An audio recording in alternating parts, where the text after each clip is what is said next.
¿Qué tal? Muy buenas noches. Una vez más, bienvenido aquí al noticiero de RW Televisión. Bueno, también estamos ya con nuestros invitados que justamente este 2 de febrero ya arrancamos, ¿no?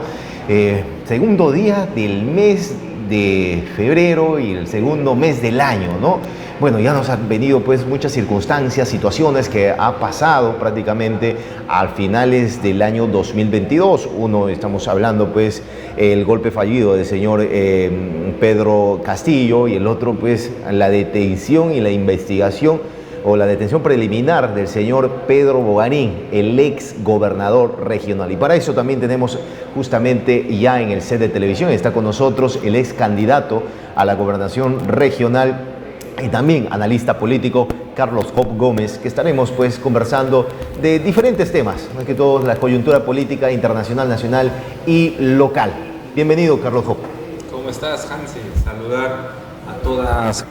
¿Cómo estás, Hansi? Saludar a todas las personas que observan el noticiero de RW. Exactamente, ¿no? Televisión, y muy contento siempre de analizar la coyuntura, conversar con periodistas jóvenes como tú, ¿no? Que quieren tocar las cosas que verdaderamente le importan a la población, pero de una manera espontánea, una manera interesante, ¿no?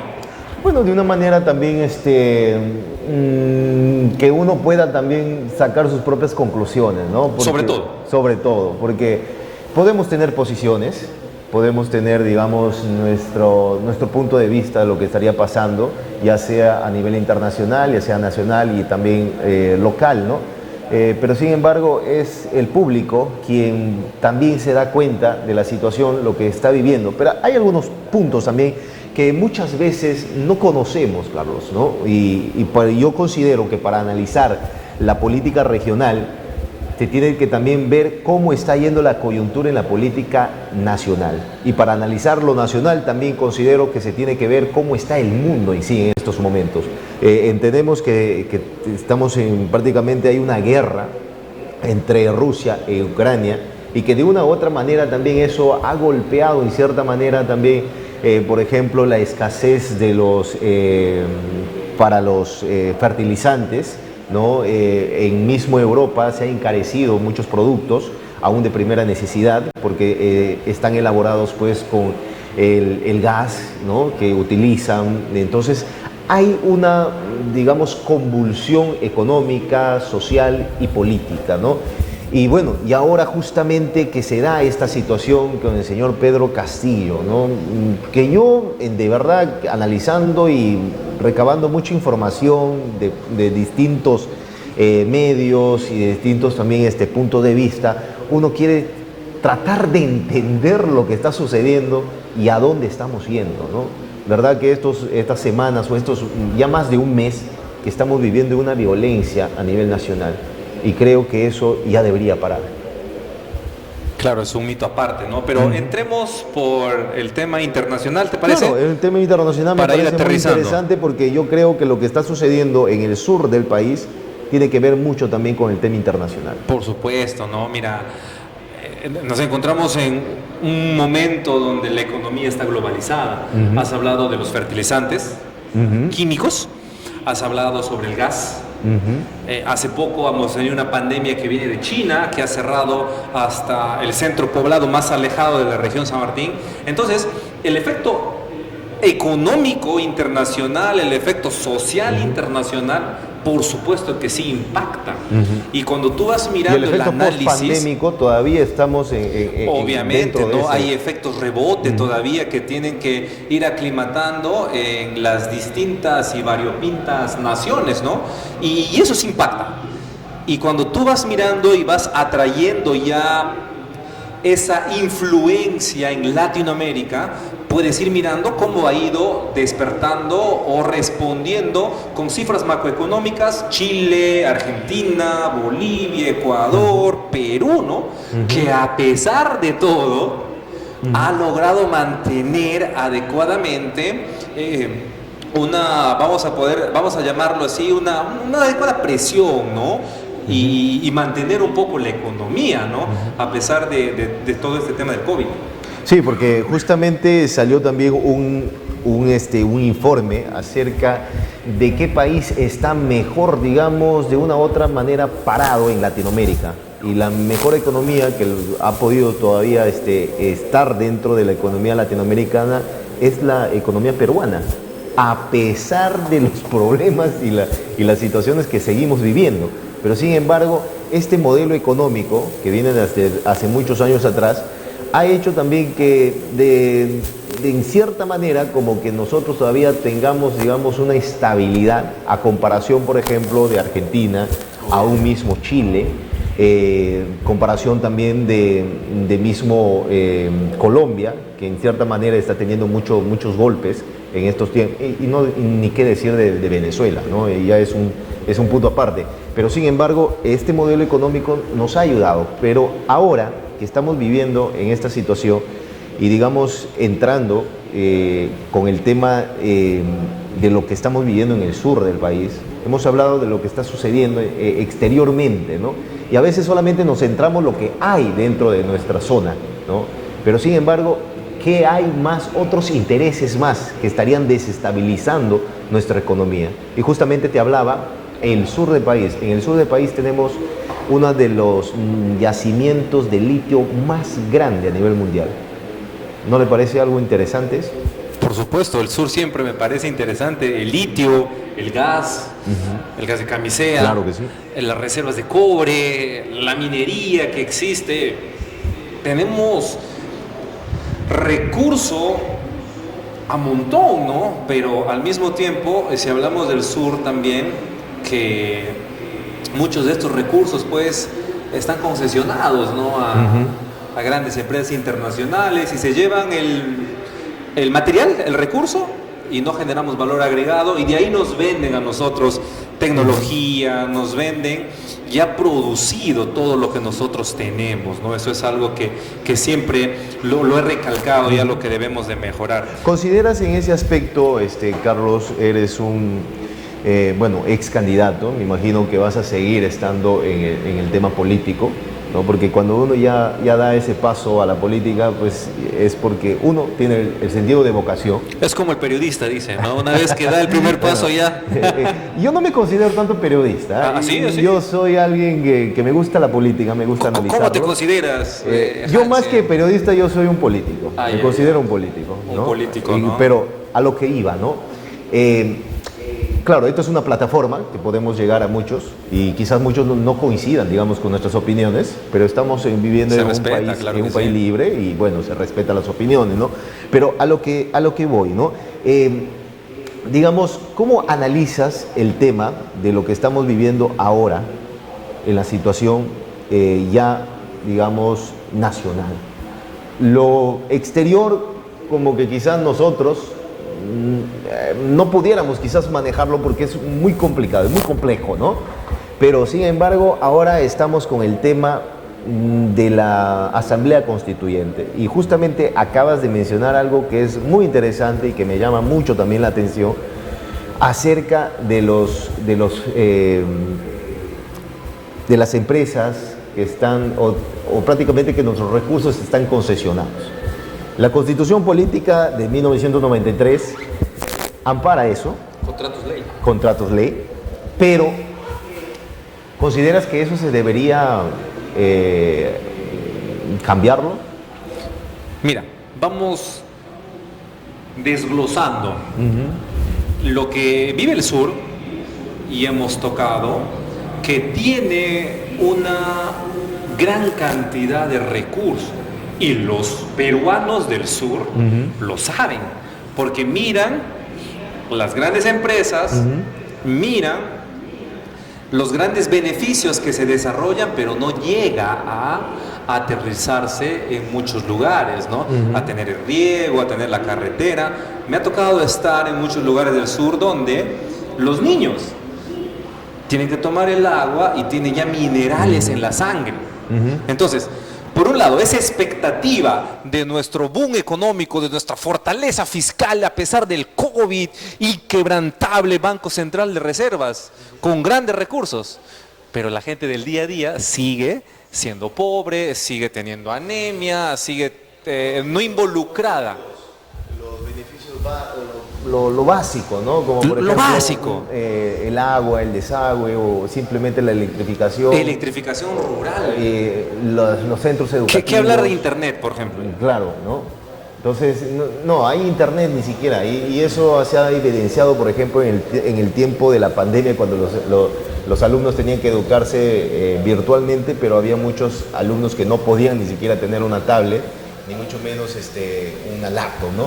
Entonces lo que tuvo que hacer en ese momento el gobierno era pues hacer clases pero por radio, ¿no? Entonces aprendo en casa. Aprendo en casa, ¿no? Bueno, que me pareció un saludo a la bandera ese tema. Pero bueno, algo tenía que hacer, ¿no? Algo han tenido que hacer, ¿no? Porque también trajo algunos aprendizajes que seguramente en su momento algo han tenido que hacer lo conversaremos. Salvar, digamos, el año. Pero Hansi, pero a lo que vamos, ¿no? Pero Hansi, tienes por un lado bondad y expectativa y tienes por otro lado la vida diaria de la pobreza consecutiva, año tras año, que se ha ido acumulando. Oiga. Lo que está pasando con Dina no es una cosa de hoy día, claro, es y ahí coincido en eso, que no es de ahora el problema. No, para nada. Y tampoco no es este problema que, bueno, en cierta manera quizás se agudizó, pero en el tiempo de Fujimorismo, ¿no? Pero sin embargo esto ya viene desde años atrás. Por supuesto, claro que sí. Como dijo Mario Vargas Llosa, ¿no? ¿En qué momento se jodió el Perú? ¿No? Zabalita. ¿Y en qué momento crees tú que pasó esto? ¿Y por qué no podemos salir? Porque recordando también a Alan García en su momento dijo, yo le escuché en una cátedra universitaria y él decía, qué difícil es gobernar Perú. Tan difícil es gobernar y tan difícil es unificar esta nación. Y por eso es lo que estamos viviendo en este tiempo, ¿no? Mira, quiero citar tu ejemplo, porque me parece brillantemente oportuno que cites por un lado a Vargas Llosa, que es un intelectual, pero también candidato presidencial y a punto de ganarle a Fujimori. Y de ahí cites a un Alan García, que ha sido 2 veces presidente, justamente, ¿no? Porque, bueno, ¿no? La primera ha sido un gobierno bastante, bueno, por no decirlo funesto, ¿no? Pero la segunda ha tenido algunas cosas que hay que de repente aprender, ¿no? Rescatar algunos lineamientos. Pero entonces, ¿qué es lo que le quiero decir? Eso lo vamos entendiendo nosotros los políticos. Y está también en la clase política buscar soluciones, pero al pueblo, a la gente del día a día, pues lo que más le importa es que la canasta familiar aumente. Que tenga educación mi hijo, bueno, no, San Alan, premio Nobel, peruano, no sé cuántos libros, pero ahí va la situación. Y a la idea que quería llegar era, esa bondad que genera expectativa, tanta expectativa, ha generado una frustración constante por largo tiempo, que ha tenido que tener un desfogue, y ha llegado a lo político, a lo social y económico. Recuérdate, Hansi, la vez pasada nosotros conversábamos, justamente en campaña creo, y te hablaba de esta posibilidad de crisis. ¿Y qué es lo que se ha visto ahorita? Me acuerdo claramente esa frase cuando decías, ¿no? Estamos viviendo una crisis de crisis, porque estamos viviendo una polarización, y no de ahora, sino de más de 20 años que estamos viviendo en este tema. Imagínate que en estos 6 años ya se cambiaron cerca de 7 presidentes en el Perú. Entonces, es una crisis de crisis lo que estamos viviendo. Y es una inestabilidad política, económica y social. Y lo que estamos viendo en las calles en estos momentos es lo que se ha generado y prácticamente ya son las consecuencias de todo lo que ha venido. ¿Y sabes qué es lo que más me preocupa?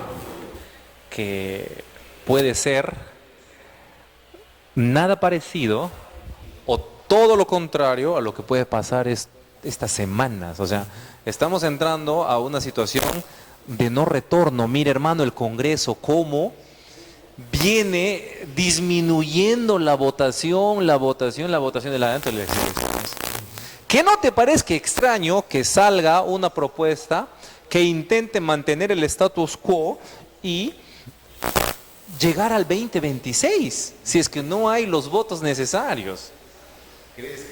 Pero por supuesto, yo entiendo que los congresistas...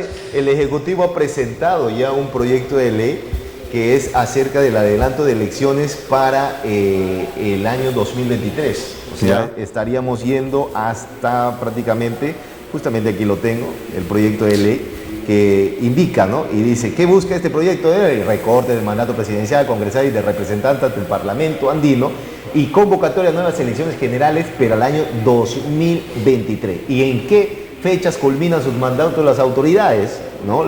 Ya lo ha compartido en su página principal el Ejecutivo, y dice que la Presidenta de la República termina el 31 de diciembre del 2023, ¿ya? Los congresistas el 29 de diciembre del 2023 y los parlamentarios andinos el 31 de diciembre, ¿no? ¿Y en qué fecha proponen las nuevas elecciones? El segundo domingo del mes de octubre del 2023. ¿Crees que es dable el tiempo para darse unas nuevas elecciones generales? Sí, podría darse, ¿no? Pero para discutir eso, primero hay que definir un tema, Hansi. El Ejecutivo es autónomo y el Legislativo es autónomo. Claro que sí. Es como que a ti, a tu noticiero, alguien venga y te diga, Hansi, yo quiero que se hable de esta manera. Y tú dices un momentito, ¿no? Tranquilo, acá se hace y tiene el procedimiento necesario. Para mí eso me parece que va a ser un saludo a la bandera para el Congreso. El Congreso no quiere definir este adelanto. Me da mucha pena por algunos congresistas de San Martín que no están en las votaciones. ¿Consideras que los congresistas son parte también del problema? Por supuesto, está en su cancha. ¿Y los congresistas sanmartinenses? Que de verdad que a mí también me sorprende que... Te cuento. Mutis, congresistas que no asisten a la votación, piden licencia. Mira, yo siempre escucho los debates la congresista de Acción, Alianza para el Progreso, Cheryl Trigoso, pide licencia para un momento tan importante. Recuerda que hay hasta votación por Teams, hay votación virtual. Y hay congresistas también que se han manifestado claramente que no quieren adelanto, ¿no? El caso de la congresista Carol Paredes, ¿no? Ha votado, ¿no?, en contra del adelanto de elecciones. Bueno, ellos consideran y tienen su punto de vista y dicen, si nos vamos a adelanto de elecciones, no va a haber tiempo suficiente para que otros candidatos puedan inscribirse y no puedan tener, digamos, las mismas condiciones de competencia para las nuevas elecciones.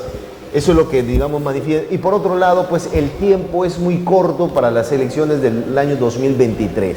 Lo correcto sería ya el año 2024 en abril, ¿no? Pero sin embargo, esto todavía sigue en debate. ¿Consideras, Carlos, que eso va a ser muy complicado? Yo considero que acá hay un problema de consenso de fondo, ¿no? Y no se está entendiendo la demanda social, este estallido que nosotros estamos comentando parte por parte, ¿no? Desde un punto de vista histórico, desde un punto de vista social, desde un punto de vista económico, desde un punto de vista político.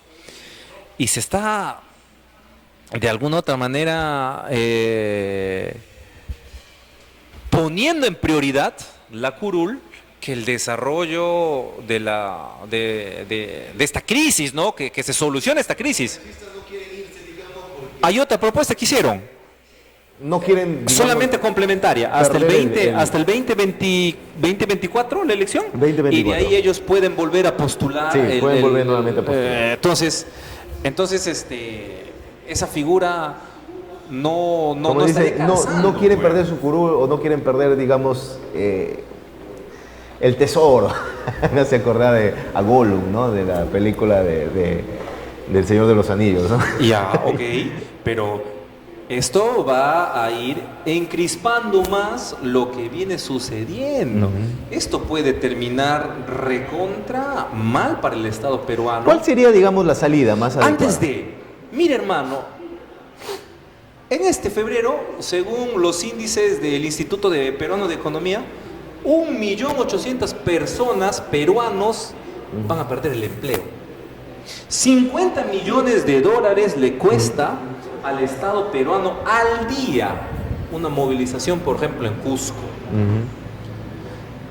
Esto en realidad va a traer consecuencias funestas en la economía, pero acá no se está teniendo la lectura necesaria, no se está teniendo esa hidalguía, esa visión por la población, y se está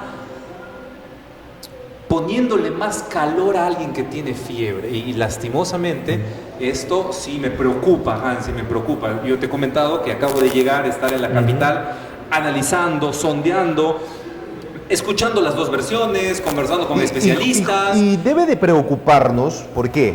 Porque justamente hace ya, digamos, ya un mes que han asumido la responsabilidad las nuevas autoridades, tanto regionales y municipales a nivel nacional. Y ahora vamos con el tema también que a muchos nos interesa. Ahora, si esta situación sigue así, ¿cómo se va a dar a cabo las gestiones de las municipalidades y de los gobiernos regionales?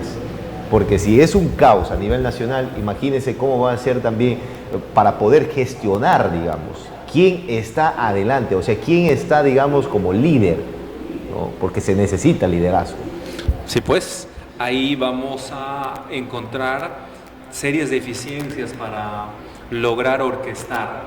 Pero bueno, mira, las autoridades recién han ingresado, están ordenándose, están trabajando. Y eso que por ahí un congresista, perdón que te interrumpa, un congresista presentó por ahí, de verdad que me sacó de foco esto, un proyecto de ley que hasta los gobernadores regionales y los alcaldes también deberían de irse con esta nueva propuesta de ley.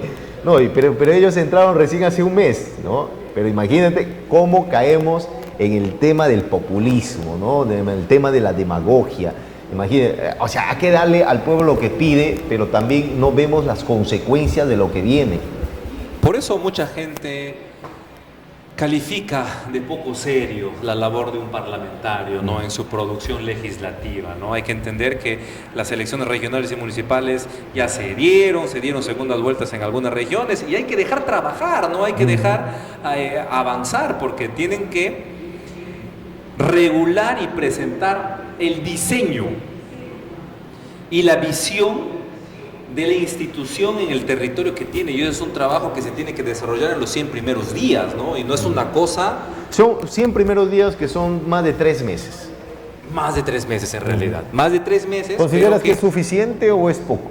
Dependiendo de lo ambicioso que puedas ser en tu visión, ¿no? Y la capacidad técnica que puedas tener, porque el día a día te gana, o sea, las autoridades y los funcionarios públicos van a entender que el día a día te gana el tiempo, atender a las personas, hacer las labores, pero ¿en qué momento empiezas a pensar más allá de la oficina?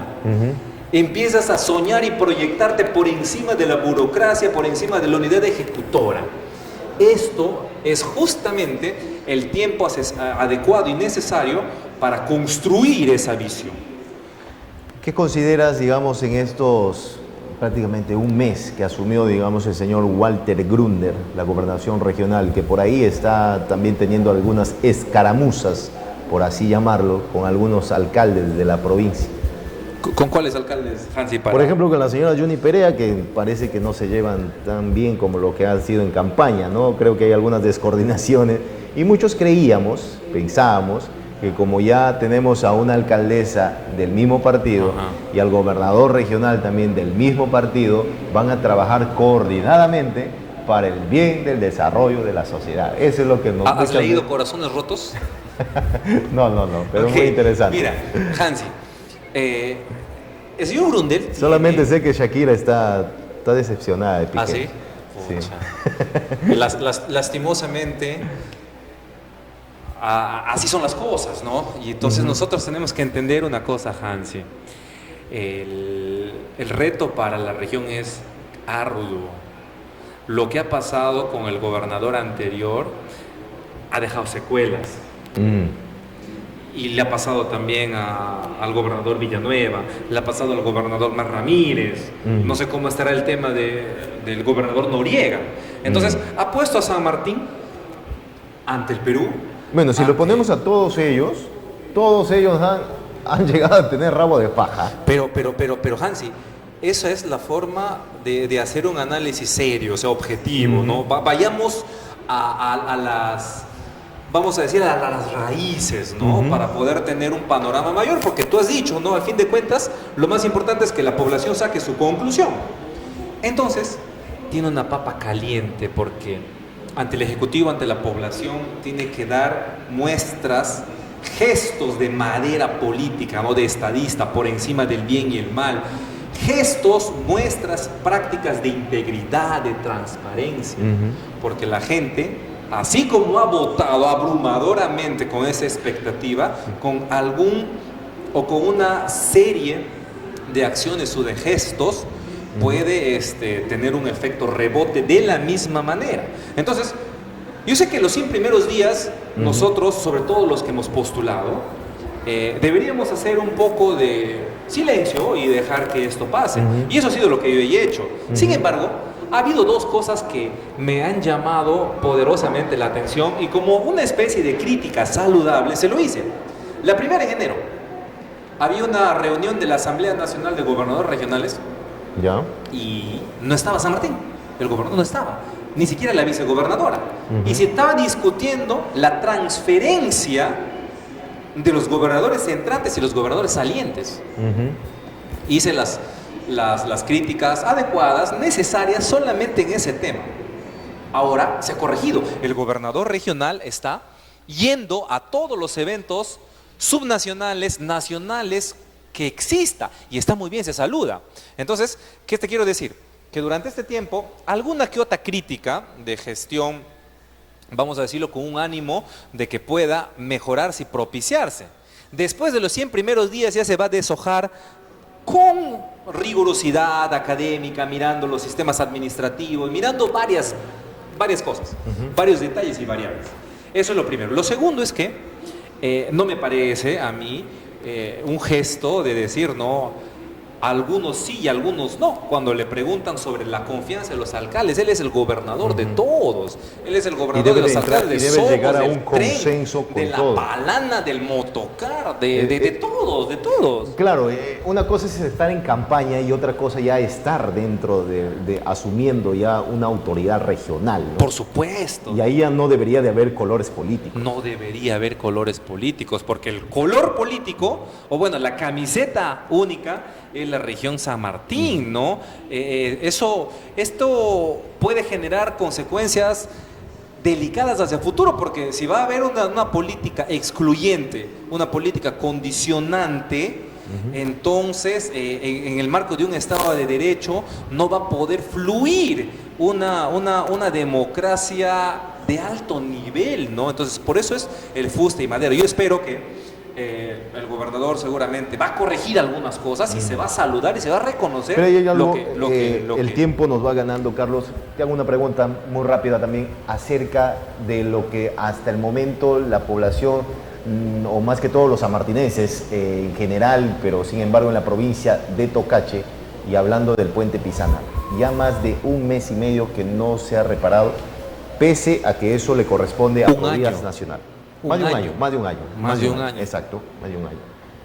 ¿Qué podrías, digamos, dar algún comentario respecto a ello? Porque Por supuesto, estuve en esa zona, estuve cuando se cayó. Hay una tensión que definitivamente no permite que el tránsito fluido tenga, ¿no? Y hay que pasar por las balsas, 2 tipos de balsas. Balsas para vehículos más grandes y balsas para vehículos menores, ¿no?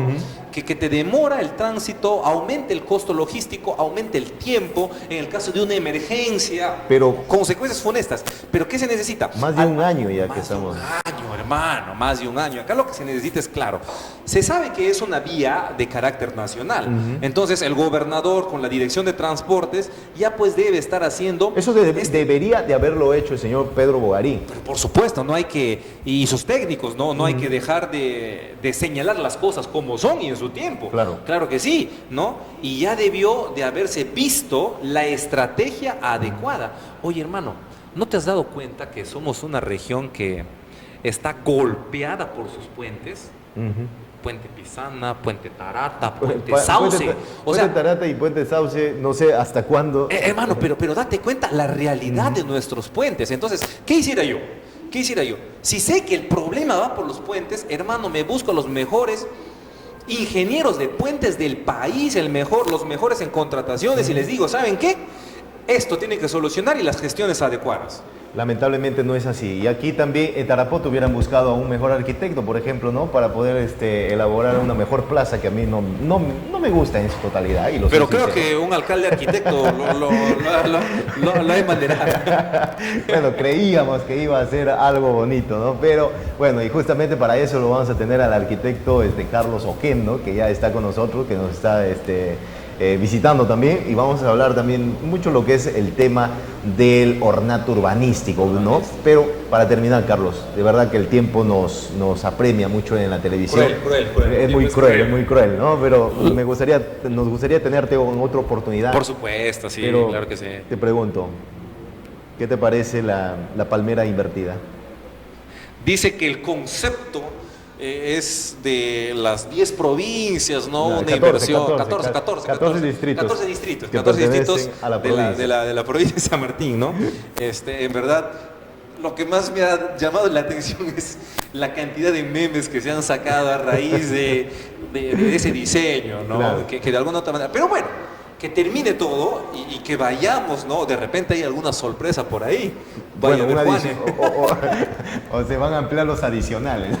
Eso sí no queremos tener, Papa caliente para la alcaldesa. Sí, papa caliente, pero muy fuerte, muy fuerte. Para mí las piedras de lo que se hace Pachamanca le han pasado a ella. Pero bien, muchas gracias, Carlos, y de verdad que esperemos una vez más tenerte en otra oportunidad. Y bueno, ¿qué planes tienes todavía en la política? No, ahora conversando, saludando a la gente, recorriendo la región, mirando si podemos armar una visión, ¿no? Y también de rato a rato discutiendo con los políticos que quieren darle a la población un menú así objetivo, contundente, desde este debate serio, sereno, que necesita la población y la corriente de opinión en San Martín. Muchas gracias. Muy bien, muchas gracias. Bien, vamos a ir a nuestros principales titulares. Titulares en RW Noticias. Universidad Nacional de San Martín convoca a examen de admisión 2023-1 en las modalidades de ordinario y extraordinario. Furgoneta es robada cuando se encontraba estacionada en el frontis de un negocio. Presidenta de la Asociación de Vivienda Villa Autónoma solicita mayor presencia policial en su sector. Vendedores ambulantes con